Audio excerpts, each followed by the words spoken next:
اللہ اللہ اللہ۔ میرے محترم بھائی اور بہنوں، اسلام زندگی گزارنے کا وہ طریقہ ہے جو اللہ نے اپنے علم کامل سے ہمیں عطا فرمایا۔ بنیادی طور پر انسان کے بارے میں اللہ تعالیٰ فرماتے ہیں وَمَا أُوتِيتُم مِّنَ الْعِلْمِ إِلَّا قَلِيلًا، کہ میرے بندو تمہارے پاس علم بہت تھوڑا ہے۔ جو جس لائن میں جہاں پر بھی ہے تو یہ آیت اس کے اوپر آتی ہے، تھوڑا علم ہے۔ یقیناً تھوڑے علم کے ساتھ صحیح فیصلے نہیں کیے جا سکتے، تو اس لیے اللہ نے اپنے علم کامل سے ہمیں زندگی گزارنے کا ایک قانون دیا اور اس پر اتنا بڑا چیلنج کیا، لا ریب فیہ، الف لام میم ذالک الکتاب لا ریب فیہ۔ دنیا کا بڑے سے بڑا مصنف اپنی کتاب لکھتے ہوئے یہ دعویٰ نہیں کر سکتا کہ آگے جو کچھ کہا جا رہا ہے یہ شک و شبہ سے بالا تر ہے، کوئی نہیں دعویٰ کر سکتا۔ پوری کائنات صرف اللہ کو یہ حق حاصل ہے کہ وہ یہ کہے لا ریب فیہ، یہ شک و شبہ سے بالا تر کتاب ہے، قانون ہے۔ اسلام کا ایک حصہ عبادات، دوسرا حصہ معاشرت، اسلامی معاشرت اس نے ہمارے اندر جگہ نہیں بنائی۔ جو پٹھانوں کی معاشرت ہے وہ اسی پہ چلتے ہیں، جو پنجابیوں کی معاشرت ہے وہ اس پہ چلتے ہیں، جو سندھیوں کی ہے وہ اس پہ چلتے ہیں، جو بلوچوں کی ہے وہ اس پر چلتے ہیں۔ اسلام ہماری معاشرت بدل دیتا تو پوری دنیا کے انسانوں کے لیے اسلام میں آنا بہت آسان ہو جاتا، کیونکہ عبادات سے متاثر کوئی کوئی ہوتا ہے، اور معاشرت ایسی چیز ہے جو اس طرح کھینچتی ہے جیسے شہد مکھی کو کھینچتا ہے، اور جیسے روٹی بھوکے کو کھینچتی ہے، اور جیسے پانی پیاسے کو کھینچتا ہے۔ اسلامی معاشرت ایسی خوبصورت زندگی ہے کہ جو لوگوں کو کھینچتی ہے۔ شادی بھی معاشرت کا حصہ ہے۔ میرے نبی نے خود 11 شادیاں کی، 13 کی، 2 شادیاں نکاح ہوا اور طلاق دے دی، گھر نہیں بسایا۔ 11 گھر بسائے، 2 کا آپ کی زندگی میں انتقال ہو گیا، حضرت زینب بنت خزیمہ اور حضرت خدیجہ بنت خویلد رضی اللہ تعالی عنہما۔ 4 بیٹیوں کی شادی کی، 11 شادیاں خود کی، شوہر بن کے دکھایا، باپ بن کے دکھایا، سسر بن کے دکھایا کہ ہماری معاشرت جہاں ہمارا جوائنٹ فیملی سسٹم ہے، اگر ہم لوگ شریعت کو جانتے تو یہ بڑا خوبصورت نظام تھا، لیکن چونکہ ہم شریعت نہیں جانتے تو جوائنٹ فیملی سسٹم سے بہت بڑا ظلم وجود میں آ رہا ہے۔ یہ وہ ظلم ہے جو عدالتوں میں ڈسکس نہیں ہو رہا، جو پنچایتوں میں ڈسکس نہیں ہو رہا، یہ وہ ظلم ہے جو گھروں میں ہو رہا ہے، کیونکہ اپنی وہ حدود باؤنڈری لائن نہیں جانتے کہ میری باؤنڈری کہاں سے شروع ہوتی ہے اور کہاں جا کر ختم ہوتی ہے۔ ایک گھر کیسے چلنا چاہیے اس پر سینکڑوں آیات آئی ہیں۔ اتنی آیات نماز کے لیے نہیں آئیں جتنی ایک گھر کیسے چلنا چاہیے، جتنی اس کے لیے آیات آئیں۔ سورۃ النساء ساری گھر کی زندگی بتاتی، سورۃ المائدہ گھر کی زندگی بتا رہی، سورہ تحریم گھر کی زندگی بتا رہی، سورہ طلاق گھر کی زندگی بتا رہی، سورہ بقرہ میں گھر کی زندگی کی سینکڑوں آیات ہیں کہ ایک گھر کیسے چلنا چاہیے، چونکہ یہ نہ مولوی جانتا ہے، نہ جج جانتا ہے، نہ یہ اے سی بچہ جانتا ہے، نہ ڈاکٹر جانتا ہے، نہ دیہاتی جانتا ہے، نہ شہری جانتا ہے کہ گھر کیسے چلتا ہے۔ چونکہ یہ چیپٹر میں آپ کو کیا گلا دوں، ہمارے مدرسوں میں بھی نہیں پڑھایا جاتا۔ ہمارے مدرسے بھی زور دکھاتے ہیں جہاں کوئی اختلافی بات آ جائے، پھر انہوں نے ویکھن والے ہوندے زور کیویں لگدے جہاں کوئی اخلاقی بات آ جائے تو استاد بھی ٹھنڈا ہوتا ہے، شاگرد بھی ٹھنڈے ہوتے. تو یہ چیپٹر تو پڑھائے نہیں جاتے، مدرسوں میں بھی نہیں پڑھائے جاتے. تو میں آپ سے کیا گلہ کروں؟ تو ہمارے مدرسے سے پڑھے ہوئے بچوں کو نہیں پتہ، ہمارے علماء کو نہیں پتہ کہ گھر کیسے چلتا ہے، کہ نبی کی وہ زندگی جو گھر میں تھی وہ کیسی تھی. یہ نہ پڑھی جاتی ہے نہ پڑھائی جاتی. 11 شادیاں شوق کی تھیں، 11 شادیاں شوق کی تھیں. شوق ہوتا تو 25 سال کا خوبصورت جوان 40 سال کی عورت سے شادی کرتا، جن کے 2 شادیاں پہلے ہو چکی ہیں اور ہر شادی سے اولاد موجود ہے. اور آپ ایسے حسین ہیں کہ حضرت عائشہ فرماتی ہیں کہ یوسف علیہ السلام کو دیکھ کر عورتوں نے ہاتھ کاٹے تھے، میرے محبوب کو دیکھتی تو سینے چیر کے بیٹھ جاتی. اور ام معبد ایک بدو عورت نے آپ کا حلیہ بیان کیا تھا، رأیت رجلا ظاہر الوضاء ابلج الوجہ، میں نے ایک جوان دیکھا یوں لگا جیسے چاند زمین پہ اتر آیا.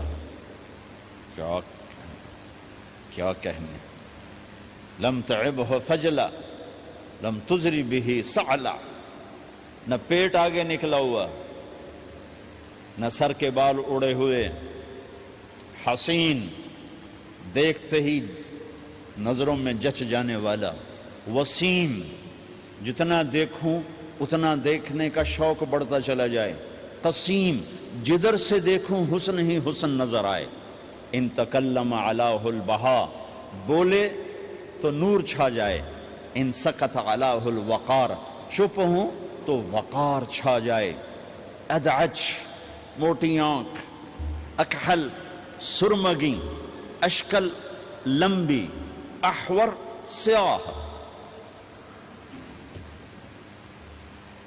اہدب پلکیں دراز، فی عینیہ دعج، آنکھوں میں ایک کشش، فی صوتہ سحل، آواز میں جادو، فی عنقہ سطع، گردن سراہی دار، فی لحیتہ کفافہ، داڑھی بڑی خوبصورت، سہل الخدین، گال بڑے خوبصورت، نہ پچکے نہ ابھرے، ولیع الفم، ہونٹ جیسے گلاب کی پنکھڑی، براق الثنایا، دانت ایسے تھے مسکراتے نور نکلتا دکھائی دیتا تھا. عظیم الہامہ، بڑا سر، شدید سواد الشعر، سیاہ کالے بال، رجل الشعر، نیم گھنگریالے بال، واسع الجبین، چوڑا ماتھا، ازج الحواجب، بھویں گول کمان جیسی، اشم ناک یہاں سے اٹھا، اقن العرنین آگے سے باریک، لہو نور یعلوہ، یہاں نور جگمگ جگمگ کرتا رہتا تھا. ان فرقت عقیقت و فرق و الا فلا، جب کبھی مانگ نکالتے، کبھی نکالتے تھے کبھی نہیں نکالتے تھے، جب کبھی مانگ نکالتے اور پگڑی شریف اتارتے، ٹوپی اتارتے تو مانگ سے نور نکلتا نظر آتا تھا. ایسے جوان کو لڑکی نہیں ملے گی، ایسا حسن و جمال. اما عائشہ رضی اللہ عنہ وہ سی رہی تھی کرتا سی رہی تھی کپڑا، تو سوئی گر گئی تو کمرے میں اتنی روشنی نہیں تو اس کے یوں کر رہی تھی. اتنے میں میرے نبی اندر آئے تو آپ کے چہرے کے نور سے سوئی چمکنے لگی. ایسا حسن و جمال. اور 40 سال کی عورت سے شادی ہو رہی اور 25 سال ان کے ساتھ گزار دیے، 50 برس کے ہو گئے. 50 سال کے بعد 10 شادیاں، جبکہ شوق اور خواہش ختم ہوتی چلی آ رہی ہوتی ہے. میرے نبی نے کہا ما زوجت وما تزوجت الا بوحی من السماء نزل به جبرائیل. فرمایا لوگوں، میں نے جہاں شادی کی، میں نے جہاں بیٹی دی، پہلے آسمان سے وحی آئی، پھر میں نے قدم اٹھایا. پھر فرمایا میں نے جہاں شادی کی، میں نے جہاں بیٹی دی، آسمان سے بشارت آئی کہ سب جنتی ہیں، سب جنتی. یہ شوق کی شادیاں نہیں تھیں، یہ امت کو سکھانے کے لیے. اللہ اللہ اللہ اللہ اللہ اللہ اللہ اللہ معاشرت کے احکام بارش کی قطروں کی طرح ہیں. نماز، روزہ، حج، زکوٰۃ کے احکام مختصر، 5 وقت نماز پھر چھٹی، سال میں 1 دفعہ زکوٰۃ پھر چھٹی، زندگی میں 1 دفعہ حج پھر چھٹی. لیکن 24 گھنٹے میرے ساتھ کوئی لگا ہوا ہے، میں کسی کے ساتھ لگا ہوا ہے. میرا کبھی روپ باپ کا ہے، کبھی خامد کا ہے، کبھی بھائی کا ہے، کبھی بیٹے کا ہے، کبھی سسر کا ہے، کبھی چاچے کا ہے، کبھی مخالف کا ہے، کبھی مسجد میں ہے، کبھی دکان پر ہے، کبھی جج کی کرسی ہے، کبھی اے سی کی کرسی ہے، کبھی قائد ہے، کبھی ماتحت ہے، کبھی افسر ہے، کبھی چپڑاسی ہے. میرے تو لاکھوں روپ ہیں. ہر روپ میں میرا اللہ کیا چاہتا ہے؟ بارش کے قطروں کی طرح احکام ہیں ہماری طرف. اس میں سے ایک یہ مجلس ہے شادی کی کہ ایک لڑکا اور لڑکی کیسے زندگی گزارے، یہ سمجھانے کے لیے، خامد اور بیوی کیسے زندگی گزاریں یہ سمجھانے کے لیے میرے نبی نے 11 شادیاں کی، اور اپنی عرب کی معاشرت کو توڑ کر اپنی معاشرت ان پر نافذ فرمائی اور اپنی خوبصورت زندگی ان تک پہنچائی. عرب میں عورت کو ذلیل سمجھا جاتا تھا، اب بھی کوئی خاص عزت کوئی نہیں ہے. تو میرے نبی نے فرمایا خیرکم خیرکم لأہل، سب سے بہترین مسلمان وہ ہے جو بیوی سے اچھا سلوک کرتا ہو. فما انا خیر لأہلی، اور تم سب میں میرا سلوک اپنی بیویوں کے ساتھ سب سے اچھا ہے، سب سے اچھا ہے. آپ مجلس میں تشریف فرما ہیں، تنہا نہیں بیٹھے ہوئے، لوگ بیٹھے ہوئے ہیں. ایک صحابی پوچھتے ہیں یا رسول اللہ آپ کو سب سے زیادہ کس سے محبت؟ آپ کو سب سے زیادہ کس سے محبت؟ سبحان اللہ، کیا زندگی سمجھائی ہے میرے نبی نے. بھائیو کچھ سیرت پڑھا کرو اللہ کے واسطے، صرف اخبار دے مگر ہی نہ لگے رہے کرو. میرے نبی کی زندگی کچھ پڑھا کرو، صحابہ کی زندگی پڑھا کرو، صحابیات کی زندگی پڑھا کرو. میرے نبی سے مسجد میں الگ نہیں، اکیلے نہیں، مسجد میں لوگوں کے سامنے ایک شخص پوچھتے ہیں یا رسول اللہ آپ کو سب سے زیادہ کس سے محبت ہے؟ آپ نے کہا عائشہ سے. ہمارے ماحول میں کوئی یہ کہہ سکتا ہے مجھے اپنی بیوی سے سب سے زیادہ پیار ہے؟ اس سے ویلے انہاں فتوہ لا بے ران مرید آ گیا نہیں آئے ویکھو بھائی زان مرید آ گیا جے. جس سے سب سے زیادہ محبت کرنی تھی اسی کو سب سے زیادہ ذلیل کرتے ہیں. دیکھو سب سے اہم رشتہ، میری بات غور سے سننا چونکہ ہمارا معاشرہ اس کو شاید ہضم نہ کر سکے تو آپ بھی نہیں کر سکیں گے. سب سے اہم رشتہ خامد اور بیوی ہے. سب سے مقدس رشتہ ماں باپ، سب سے مقدس رشتہ ماں باپ، لیکن سب سے بنیادی رشتہ خامد اور بیوی ہے. اللہ نے پہلا رشتہ جو دھرتی پہ قائم کیا وہ ایز اے ماں باپ نہیں، ایز اے خامد اور بیوی. آدم کو خامد بنایا، حوا کو بیوی بنایا، پھر انہی کو ماں باپ بنایا، انہی کو دادا دادی بنایا، انہی کو نانا نانی بنایا، انہی کو ساس اور سسر بنایا. سارے رشتے خامد اور بیوی سے جنم لیتے ہیں، آگے یہی 2 رشتے روپ بدلتے ہیں. خامد اور بیوی کا رشتہ سب سے بنیادی ہے، سب سے اہم ہے، سب سے بڑا ہے، اور سب سے پہلا ہے اور سب سے آخری ہے. پہلا رشتہ بھی خامد اور بیوی کا قائم ہوا، اور دنیا میں بھی آخری رشتہ خامد بیوی رہ جاتا ہے. پتران دی شادی ہو گئی، دھیان دی بھی شادی ہو گئی، بڈھا بڈھی کلے بیٹھے. ہمارے دیس کی کہانی کیا، میرے گھر کی کہانی.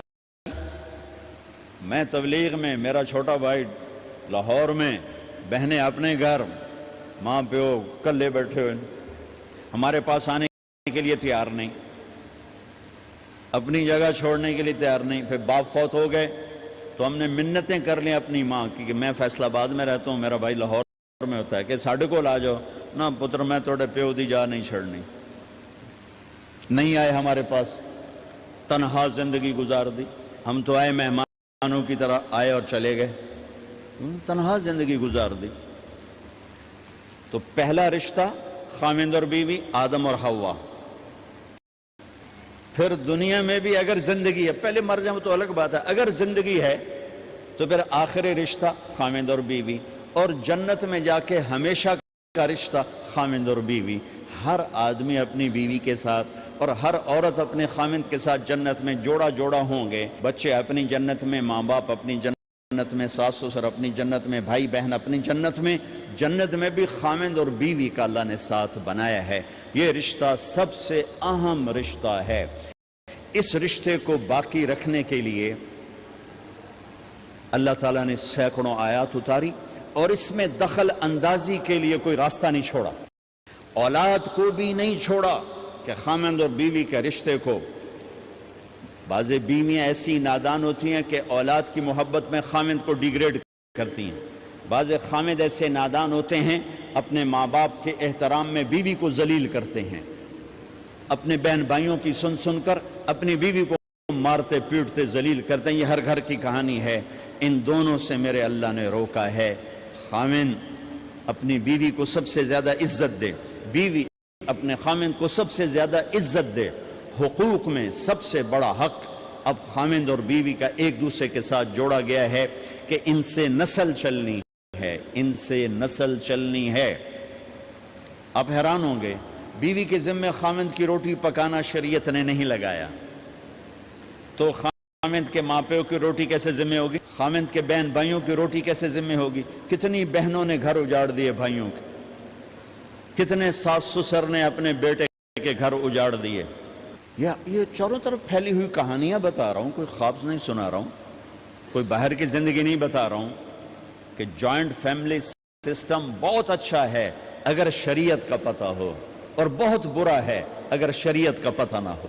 چڑا چڑی بھی اکٹھے ہوتے ہیں تو گھونسلہ الگ بناتے ہیں کہ ساس سورا کے دائیں سرتے نہ آ پاوے۔ ہمارے دوست ہیں مار ظفر حراج، میں تو ان کی بات سن کے حیران ہو گیا، مطلب کوئی دین کا پتہ کوئی نہیں، شریعت کا پتہ کوئی نہیں، بہت شریف آدمی، ہمارے قریب پڑوسی ذمہ دار ہیں۔ تو ان کے بیٹے کا نکاح پڑھا نا، میں کہ جیسے ابھی عزیز کا نکاح پڑھا نا، ان کے بیٹے کا نکاح تھا، تو ابھی مہمان نہیں آئے تھے تو میں سے بیٹھے تھے، تو مجھ سے کہنے لگے مولانا صاحب میری بیگم میں نے آکھیا کہ گل سن آپ ہن ہنڈ گئے ہیں، ان کر میرے پوتر دا گھر وکھرا بنا۔ او نوے اساں کہہ دی دھی لائے تے آوی تے مڑ اساں اودے تے سر تے بیٹھے ہوئے، پہلے میرے پوتر دا گھر وکھرا بنا، او دی ڈولی وکھری لایا تے مڑ میں شادی کرساں پتر دی۔ چلو وہ تو طاقت رکھتے تھے، انہوں نے الگ گھر بنایا۔ شریعت نے یہ عورت آنے والی لڑکی کا حق رکھا ہے کہ اگر خاوند کے پاس طاقت ہے تو اس کو الگ گھر دے، اگر وہ ڈیمانڈ کرے کہ آپ مجھے الگ گھر لے کر دیں، تو یہ ماں باپ کی نافرمانی نہیں، یہ حق تلفی نہیں، اس آنے والی کا حق ہے کہ اس نے تیری نسل کو سنبھالنا ہے۔ اگر یہ ساس کے بھی سنیں، سسر کے بھی سنیں، نندوں کے بھی سنیں، دیور کے بھی سنیں، پھر تیری بھی سنیں، تو یہ تو پاگل ہے، یہ بچے کہاں سے پالے گی؟ یہ بچوں کی تربیت کب کرے گی؟ یہ تو دن کو روئے گی کہ ساسا آکھیا، رات کو روئے گی سورے آکھیا، اگلے دن آکھے گی میں نے تو تیری بہن آکھیا ہے۔ تو اس کو تو بچے پالنے کا وقت نہیں۔ ہماری نسل کیوں برباد ہو گئی کہ ماؤں نے اپنی ڈیوٹی چھوڑ دی ہے۔ 3 سال کا بچہ سکول میں ڈالنے لے، بلا سکول والوں نے کیڑی فکر ہے، انہوں نے پیسے لے کے انہوں کھڈاونا۔ میرے نبی نے کہا 7 سال تک تو نماز بھی نہ کہو، گلے سے لگا کے رکھو۔ 7 سال تک نماز بھی نہ کہو، بس اس کو قریب کرو قریب کرو قریب کرو، 10 سال میں جا کے نماز کہو۔ 3 سال کے بچے کو ڈالتے ہیں سکولوں میں، اس کے لاشعور میں ماں باپ سے نفرت پیدا ہو جاتی ہے۔ یہ میری اب بیتی ہے، اللہ نے مجھے تبلیغ میں لگا دیا تو شریعت پڑھنے کے بعد اللہ نے میرا سر جھکا دیا، ورنہ میں تو بالکل باغی ہوتا۔ تو میرے نبی فرما رہے ہیں 7 سال تک نماز بھی نہ کہو، بس سینے سے لگا کے رکھو، تاکہ تمہاری صفات منتقل ہوں اور تمہاری محبت ان کے اندر منتقل ہو۔ تو جب بیوی پر پورے گھر کا بوجھ پڑ گیا تو وہ اپنے بچوں کو کب پالے گی اور بچوں کی کب وہ تربیت کرے گی؟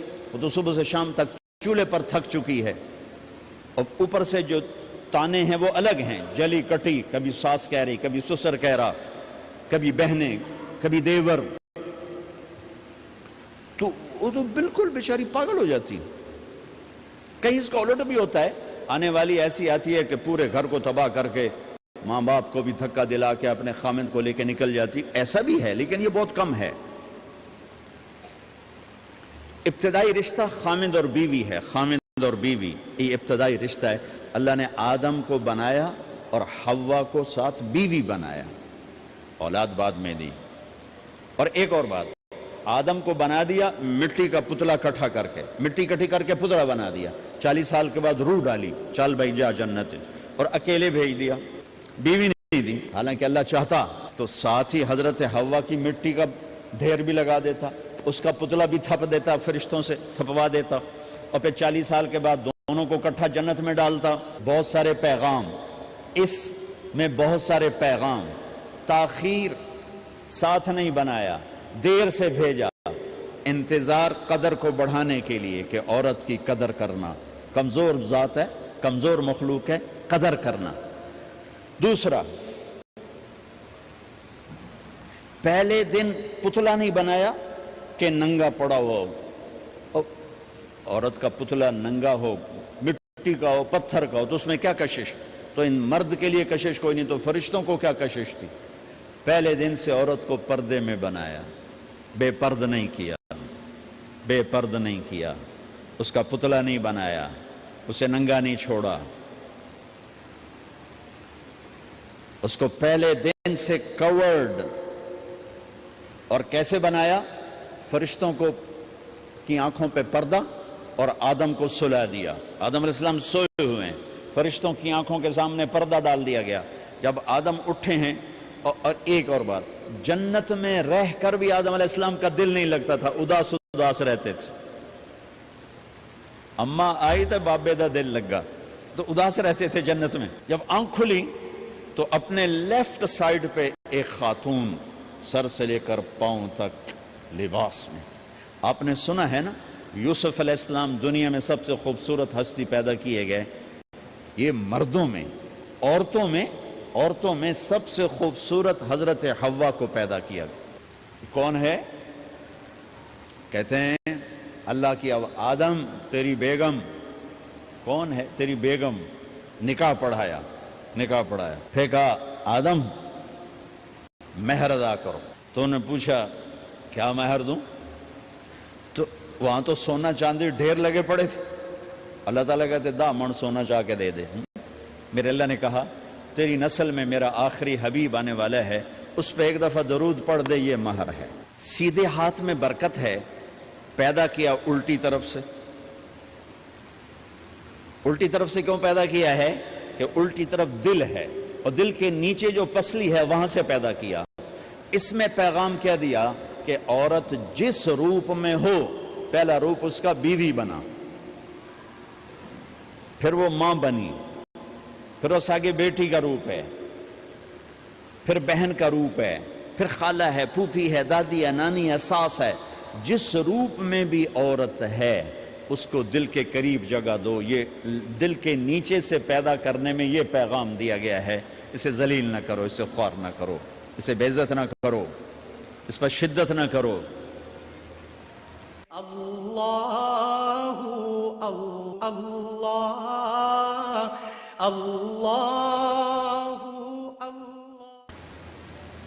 تو پہلا بنیادی رشتہ خامند اور بیوی ہے, اور آخری رشتہ بھی خامند اور بیوی ہے. لیکن اس وقت ہمارے معاشرے میں خامند سے زیادہ اس کے ماں باپ حق جتلاتے ہیں, خامند سے زیادہ اس کی بہنیں حق جلاتی ہیں, خامند سے زیادہ اس کے رشتہ دار حق جتلاتے ہیں, اور جھوٹی سچی شکایتیں لگا کر بیوی سے متنفر کرتے ہیں, اور کہیں بیوی کو خامند سے متنفر کرتے ہیں. آپس میں لڑائی لڑا کے پھر خوش ہوتے ہیں. میرے نبی سے پوچھا جائے یا رسول اللہ آپ کو سب سے زیادہ کس سے پیار ہے؟ تو آپ نے کہا عائشہ سے. اللہ, وہ جھینپ کے کہنے کہ نہیں, میں پوچھ رہا ہوں لوگوں میں آپ کو کس سے زیادہ پیار ہے؟ تو آپ کہتے ابو بکر سے. تو آپ نے پھر کہا ابوہا, مجھے عائشہ کے باپ سے زیادہ پیار ہے. پھر پہلے عائشہ کا, تو پھر کہتے ابو بکر. تو آپ نے کہا نہیں, ابوہا, مجھے عائشہ کے باپ سے سب سے زیادہ پیار ہے. یہ آپ کو میسج دیا ہے کہ گھر کی زندگی کیسے ہوتی ہے. کوئی عشق نہیں چڑھا ہوا تھا, میسج دینا. اما عائشہ چھوٹی عمر کی تھیں, ان کو آٹا گوندھ کے دیتے تھے, آٹا گوندھ کے دیتے تھے. پھر جب ان کو آٹا گوندھنا آ گیا پھر چھوڑ دیا.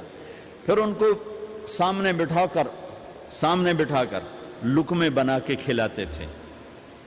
پھر ہم عائشہ رضی اللہ تعالیٰ عنہ کوئی گوشت کا ٹکڑا، وہاں بڑے بڑے گوشت کے ٹکڑے پکائے جاتے تھے، تو کوئی گوشت کا ٹکڑا اٹھایا اور ایسے 2-4 جگہ سے نوچا اور پھر رکھ دیا، سارا کھایا نہیں جاتا تھا، تو اللہ کے نبی اسی کو اٹھاتے اور حضرت عائشہ کو دکھا کر جہاں سے حضرت عائشہ نے نوچا ہوتا تھا وہاں سے یوں کاٹ کے دکھاتے تھے. پھر حضرت عائشہ رضی اللہ تعالیٰ نے گلاس اٹھایا پانی پینے کے لیے، جہاں ہونٹ لگائے اس پہ گلاس رکھ دیا. بڑے بڑے گلاس ہوتے تھے تو حضرت ہمارے نبی اٹھاتے تھے، جہاں عائشہ کے ہونٹ لگے ہوتے تھے وہاں ہونٹ لگا کے پانی پیتے تھے. یہ آپ کو سکھانے کے لیے ہے. اپنے گھر والوں کے ساتھ بیٹھ کے کھانا کھاتے.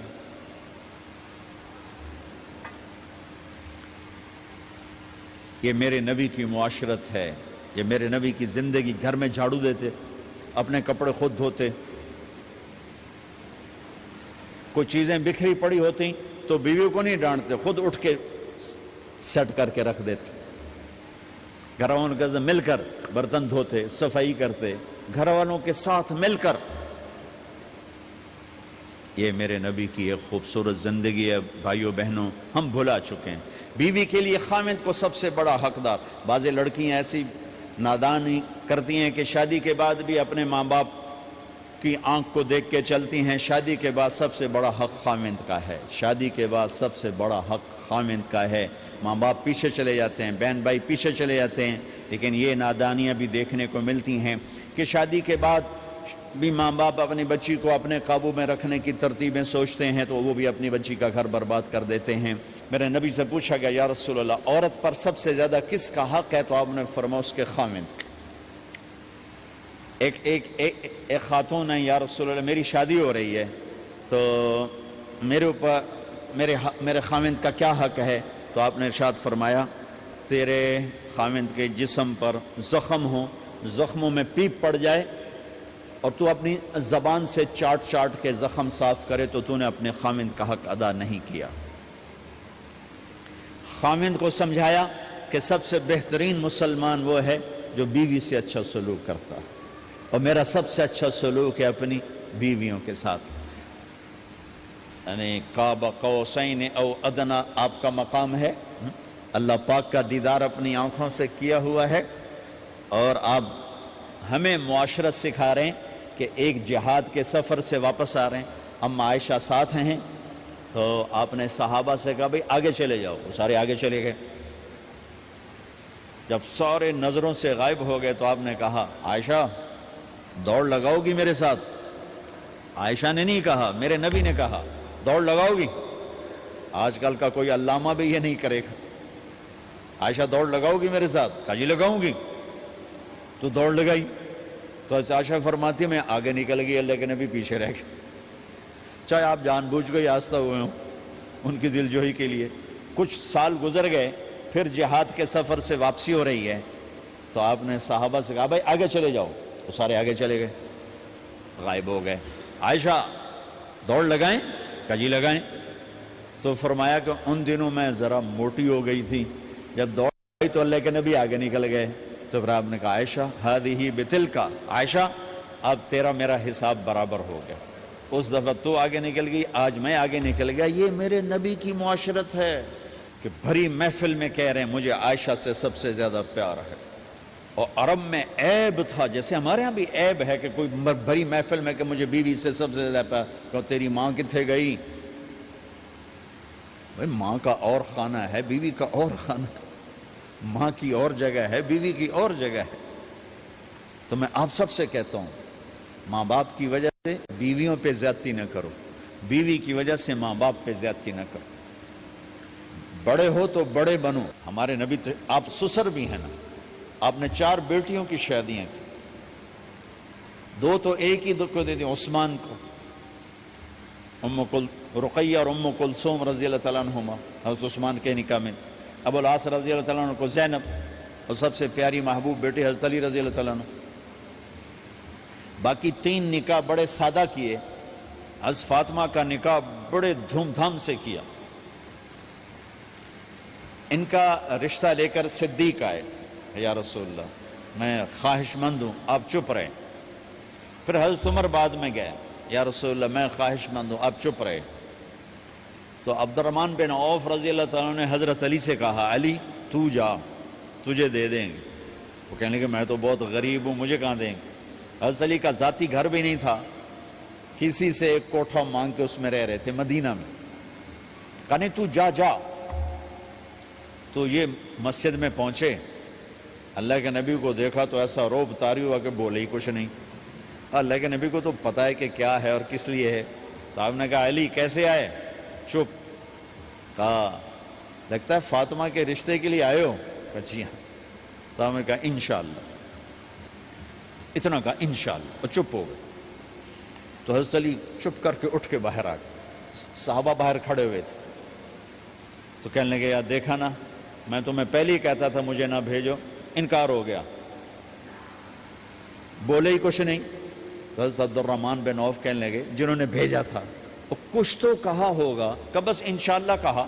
کہا تو اللہ کے بندے ہاں ہو گئی، نبی کی انشاءاللہ ہاں ہوتی ہے، یہ ہاں کیوں نہیں کی؟ سبحان اللہ، اللہ اکبر، یہ ہاں کیوں نہیں کی؟ گھر گئے، فاطمہ علی کا رشتہ آیا ہے کر دوں، اس لیے ہاں نہیں کی۔ ہم تو بیٹیوں سے پوچھتے ہی نہیں، عیب سمجھتے ہیں بیٹیوں سے پوچھنا۔ جی میں گاں نو بن چھڑیا قلعے نال، ایویں اسی دیاں نو بن چھڑنے قلعے نال۔ مجھے ایک اپنی مطلب برادری لیول کے ایک خاتون کا فون آیا کہ مولانا پڑھایا مجھے لاہور میں اچھے کالجوں میں، اور میری منگنی کرتے وقت مجھ سے پوچھا ہی نہیں، اور ایک شرابی سے منگنی کر کے مجھے اطلاع دی سی تیری منگنی کر چھڑی ہے، فلانی تاریخ نو تیرا نکاح بھی ہونا ہے۔ مجھے آج تک گلہ ہے، پوچھ لیتے۔ اگر نہیں پوچھا تھا چلو میں انہاں ساڑھے پنجاب کوئی نہیں پوچھ دے، گاں موج دی طرح ٹور چھڑ دین، تو چلو اتنا تو ویکھ لیندے بھی کم از کم شراب تا نہ پیندا۔ ایک شرابی نال میرا نکاح کر چھڑ، ساری زندگی اڈیاں رگڑ رگڑ میری گزر گئی۔ علی جیسا رشتہ آیا ہو تو اوپر سے حکم بھی آ چکا ہو کہ علی کو ہی دینا ہے، تو پھر آپ فاطمہ سے پوچھیں فاطمہ تیرا رشتہ آیا ہے علی کا، کر دوں؟ حضرت فاطمہ نے ہاں کی تو پھر مسجد تشریف لائے۔ یہ آپ کو معاشرت سکھائی جا رہی کہ بیٹیوں سے بھی پوچھو، زندگی انہوں نے گزارنی ہے، تم نے تو نہیں گزارنی۔ بس میری غیرت دا سوال ہے، میں اتنا ہی کرنا نہیں تھا بیٹھی رہے۔ میری اپنی فیملی میں اتنی عورتیں بوڑھی ہو کے قبروں میں چلی گئیں، بس اتنا ہی کرنا نہیں کرنا تھا بیٹھی رہے، وہ بیٹھی رہ گئیں۔ یہ ظلم و ستم ہے جو تمہاری عدالت میں بھی نہیں آتا، کوئی کیس بھی نہیں ہوتا، لیکن اللہ کی عدالت میں کیس درج ہو چکا ہے کہ میرے نبی نے علی جیسے داماد کے لیے بھی پہلے پوچھا، حالانکہ اشارہ ہو چکا ہے۔ ابھی بتاتا ہوں میں۔ فاطمہ بیٹی علی کا رشتہ ہے، کر دوں؟ انہوں نے کہا کر دیں۔ پھر کہا بلاؤ۔ پھر علی آئے، کہا علی جمع کرو لوگوں کو۔ مسجد ساری بھر گئی، تو آپ ممبر پر تشریف فرما ہوئے۔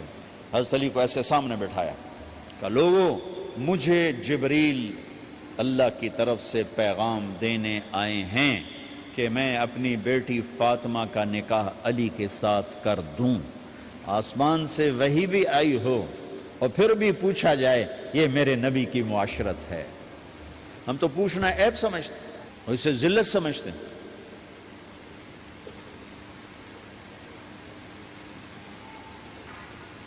پھر آپ نے اتنا بڑا اہتمام کیا، مسجد نبوی پرانی جو آپ کے زمانے کی تھی، بہت بڑا ہال تھا، اس کا بھرا ہوا تھا۔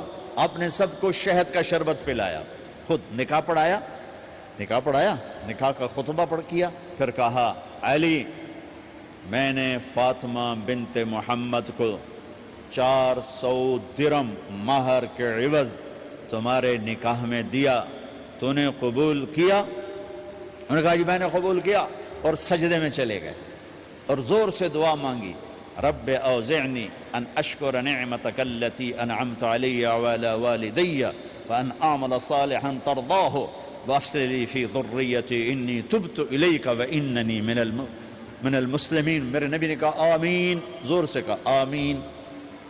نکاح ہو گیا، رخصتی ہوئی 6 مہینے بعد، 1 مہینے بعد، 1 سال بعد، 3 روایات ہیں، فوراً 4 روایات، لیکن زیادہ صحیح ہے دیر کے بعد، فوراً نہیں ہوئی، کچھ عرصے کے بعد رخصتی ہوئی۔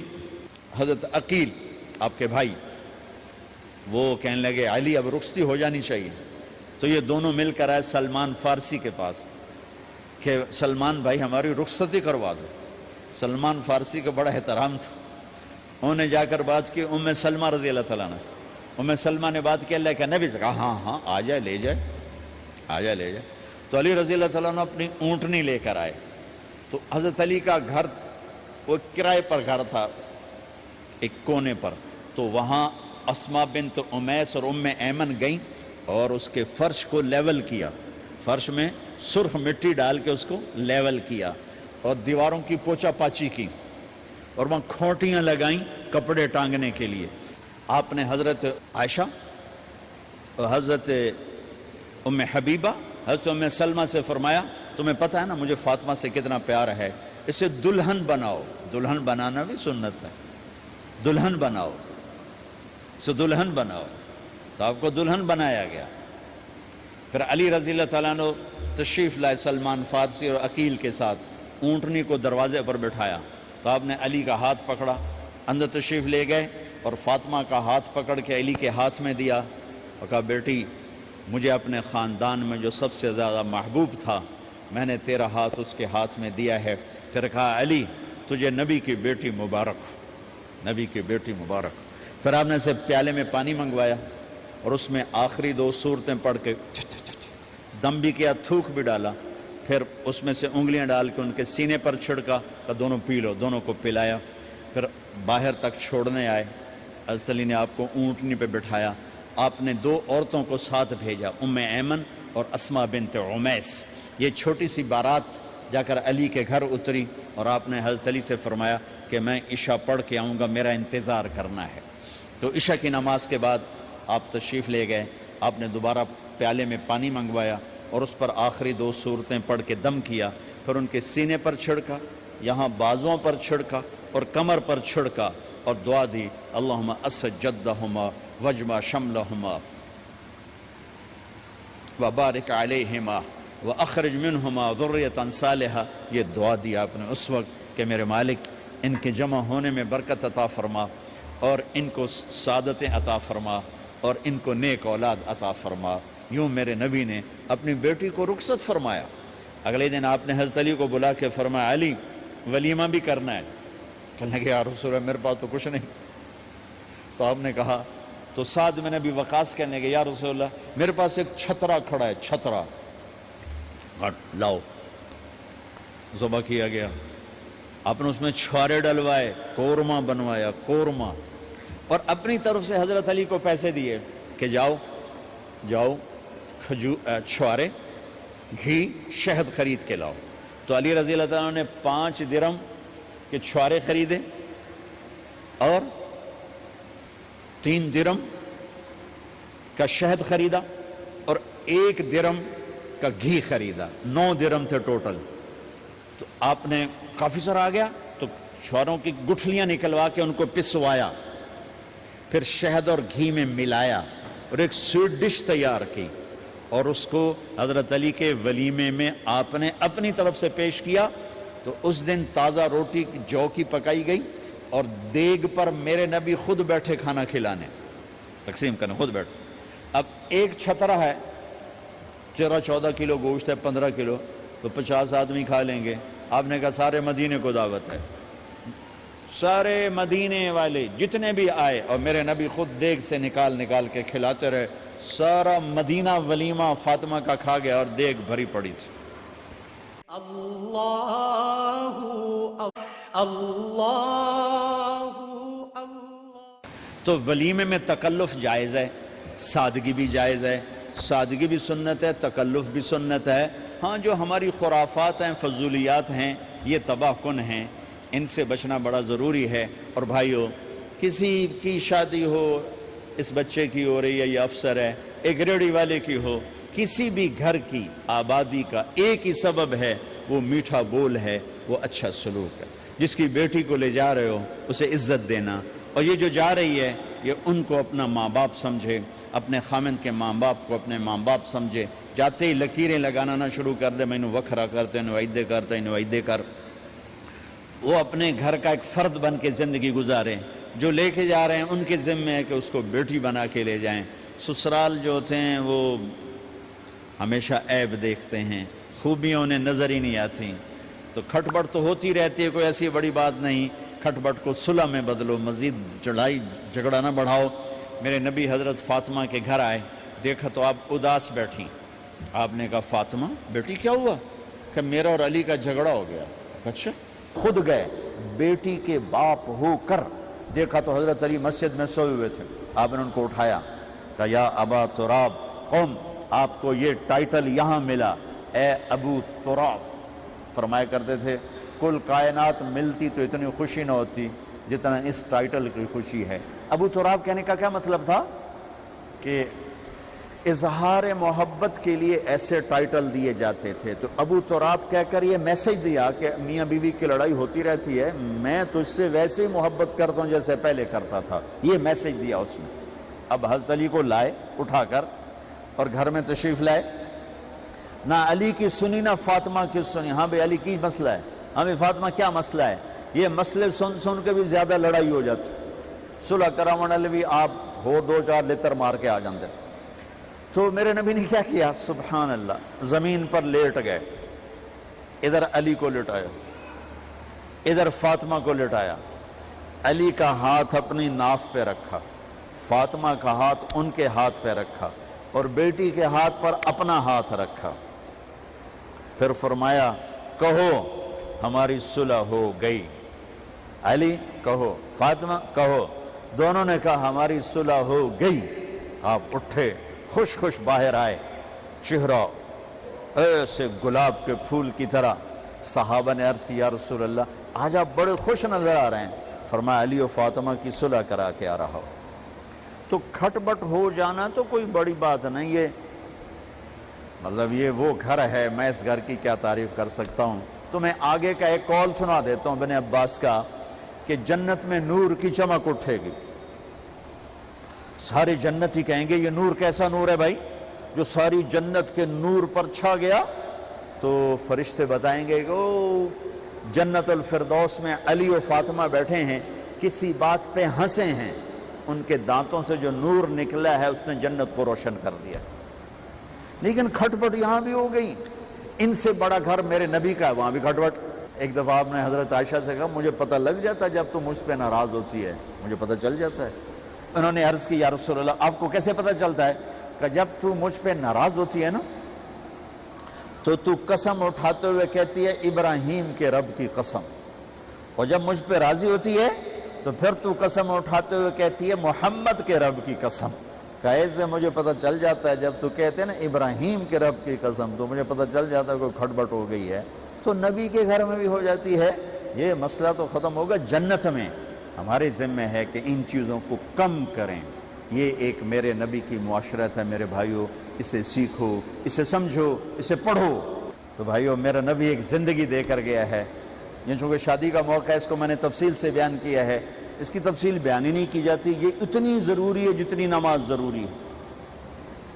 نماز تو 5 وقت پڑھیں گے، زندگی 24 گھنٹے روپ بدل رہی ہے، ہر روپ میں میرا نبی کیا چاہتا ہے اس کو سیکھو، اس کو سمجھو، کرو گے اللہ آپ کو چمکائے گا، بنائے گا۔ اپنی کمائیوں میں حلال لاؤ، حرام سے بچو۔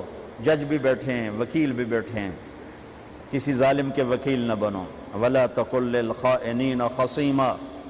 آپ کو ایک آیت میں جوڈیشری، جج، مقننہ اور وکلاء کا پیغام اللہ کا سنا دیتا ہوں۔ اِنَّا أَنزَلْنَا إِلَيْكَ الْكِتَابَ بِالْحَقِّ لِتَحْكُمَ بَيْنَ النَّاسِ بِمَا أَرَاكَ اللَّهُ وَلَا تَقُلْ لِلْخَائِنِينَ خَصِيمًا۔ مقننہ، قانون ساز، تو اِنَّا أَنزَلْنَا إِلَيْكَ الْكِتَابَ بِالْحَقِّ، قانون بنانے کا حق اللہ کو ہے، اللہ کے قانون کو اپناؤ۔ آگے جج حضرات، فَحْكُمْ لِتَحْكُمَ بَيْنَ النَّاسِ بِالْحَقِّ، ججوں کو حکم ہے کہ حق فیصلے کرنا، بک نہ جانا، دب نہ جانا، حق کے فیصلے کرنا۔ تیسرا وکلا کو ولا تقل للخائنین خصیما، ظالم بددیانت کی وکالت کے لیے کھڑے نہ ہو جانا ورنہ مارے جاؤ گے، مارے جاؤ گے۔ ولا تقل للخائنین خصیما، ان کے لیے دلائل قائم نہ کرنا ورنہ ہلاک و برباد ہو جاؤ گے۔ تو بھائیو، یہ نکاح کو ذرا میں نے تفصیل سے بیان کی ہے کہ یہ زندگی ہے جس کو سیکھنا ہے۔ حلال کماؤ، بچوں کو حلال دو، بیوی کو حلال دو۔ اللہ کی قسم حرام سے کبھی بہار نہیں آتی اور حلال پہ کبھی خزاں نہیں۔ حلال کھانا، حلال کھلانا تو تم شاد و آباد رہو گے۔ اللہ میں عمل کی توفیق بخشے۔ اللہ اللہ اللہ اللہ اللہ اللهم لك الحمد كما أنت أهله فصل على محمد كما أنت أهله وفعل بنا ما أنت أهله إنك أهل التقوى وأهل المغفرة۔ اے زمین و آسمان کے شہنشاہ جس کی بادشاہی کو زوال نہیں، ہم تیرے بندے تیرے حبیب کے امتی خوفناک زوال کا شکار ہیں، خوفناک تباہی کا شکار ہیں، اور نہ کوئی جائے پناہ ہے، نہ کوئی آس ہے، نہ کوئی امید ہے۔ تو ہماری آخری آس ہے، تو ہماری آخری امید ہے، تو ہماری آخری جائے پناہ ہے۔ میرے مولا، ہم اس چھوٹے سے بچے کی طرح ہیں جس کے ماں باپ بھی بھٹک گئے ہوں اور بہن بھائی بھی بچھڑ گئے ہوں، اور وہ تنہا میرے مالک چاروں طرف ڈھونڈتا پھر رہا ہو کہ منزل کہاں ہے، ٹھکانہ کہاں ہے۔ تیرے محبوب کی امت عرب و عجم اس وقت میرے مالک بھٹکے ہوئے راہی کی طرح ہیں، اس بھٹکے ہوئے معصوم بچے کی طرح ہیں۔ ہم تجھے تیری عزتوں کا واسطہ، تیرے محبوب کے آنسوؤں کے طفیل تجھ سے مانگتے ہیں۔ اپنے محبوب کی امت پر رحم فرما، کرم فرما، اور خاص طور پر جس دیس میں تو نے ہمیں جنم دیا، جس مٹی سے تو نے ہمیں پیدا کیا، جس مٹی میں تو نے ہمارے ماں باپ کی قبریں بنا دی، ہمارے آباء و اجداد کی قبریں بنا دی، جس دیس کو تو نے ہماری پہچان بنایا، میرے مولا وہ خون و خون ہے، ہم تیری منت کرتے ہیں، ہمارے حال پہ رحم فرما۔ میرے مالک، تیرے نبی نے بھی وطن سے پیار کیا، وطن کے لیے دعا مانگی۔ جب ان کو قوم نے نکالا تھا تو انہوں نے غار سور سے نکل کر سور پہاڑ پر کھڑے ہو کر مکے کو دیکھا تھا اور چلتے ہوئے الوداعی نظر ڈالی تھی اور کہا تھا، اے مکہ تو مجھے بہت پیارا ہے، میری قوم نہ نکالتی، میں تمہیں چھوڑ کے کبھی نہ جاتا۔ حالانکہ یا اللہ وہ تو قاب قوسین او ادنیٰ کے مقام پر تھے، انہوں نے تو تیرا دیدار کیا تھا اپنے سر کی آنکھوں سے، انہوں نے جنت کو دیکھا تھا، انہوں نے عرشوں کو دیکھا تھا، لیکن پھر بھی میرے مالک اپنے وطن کی محبت لے کر وہ مکہ سے نکلے تھے، اور جب مدینہ پہنچے تھے تو یا اللہ مدینہ کو بھی انہوں نے اپنا وطن بنایا تو اس کے لیے دعا کی تھی کہ یا اللہ مدینہ کی برکتوں کو مکے سے دگنا کر دے۔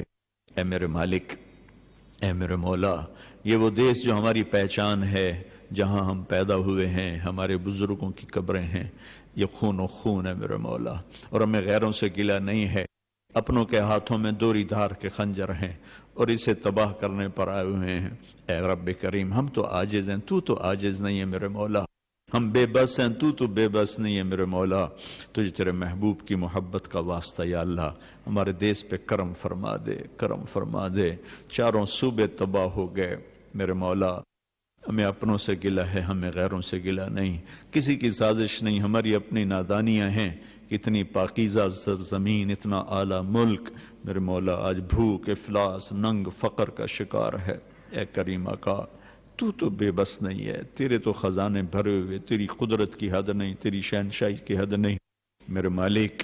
کسی کے آنسوؤں کے تو فیل آخر یہاں تیرے نیک بندے بھی ہیں، تیری نیک بندیاں بھی ہیں، راتوں کو رونے والے بھی ہیں، تجھے منانے والے بھی ہیں، ہمارے جیسے گناہگار خطا کار بھی ہیں۔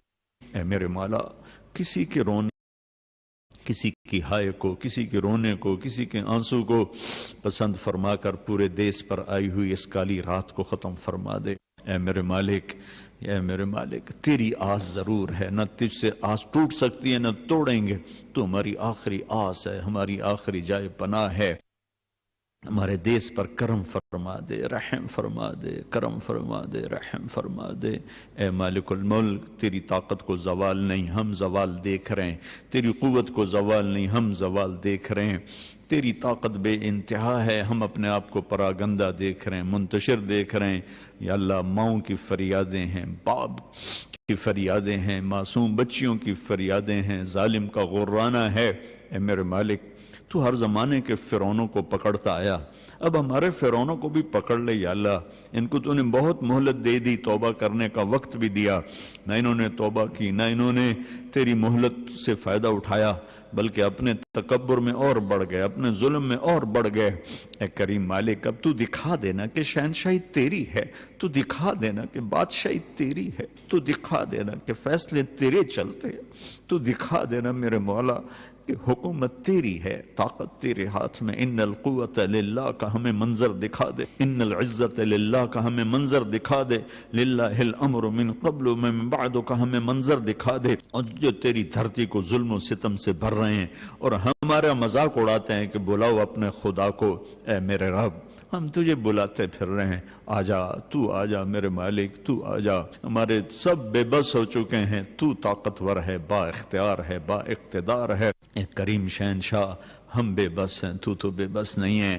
تیرے نبی کی بات کا واسطہ دیتا ہوں، انہوں نے ایک بڑھیا کی ہمیں کہانی سنائی تھی، بنی اسرائیل کی بڑھیا کا جھونپڑا تھا بادشاہ کے محل کے سامنے۔ بڑھیا گھر پر نہیں تھی، بادشاہ نے جھونپڑا گرا دیا، اس کو پسند نہیں آیا محل کے سامنے۔ بڑھیا واپس آئی تو جھونپڑا گرا ہوا تھا، اس نے پوچھا میرا گھر کس نے گرایا؟ لوگوں نے کہا بادشاہ نے گرایا۔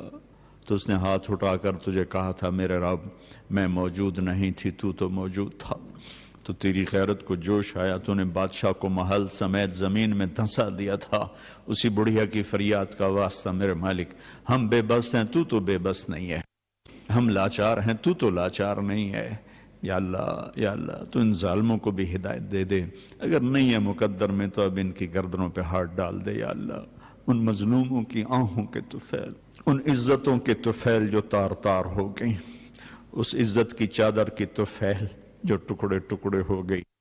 اے میرے مالک، ان بے بسوں کی طفیل جن کے آنسو آنکھوں میں ابلتے ہیں اور آنکھوں میں خشک ہو جاتے ہیں، کوئی پوچھنے والا کوئی نہیں۔ ان معصوم بچوں کی طفیل جو ماں کی چھاتیوں میں دودھ تلاش کرتے ہیں اور بھوکے سو جاتے ہیں، بھوکے اٹھتے ہیں۔ آ جانا میرے مالک، آ جانا، اب نہیں آئے گا تو پھر کب آئے گا؟ بلبم رسید جانم تو بیا کے زندہ مانم، پس ازاں کے من نہ مانم، بچہ کار خواہی آمد۔ ربنا آتنا فی الدنیا حسنہ وفی الآخرۃ حسنہ وقنا عذاب النار، وصلی اللہ تعالی علی النبی الکریم، آمین۔ اللہ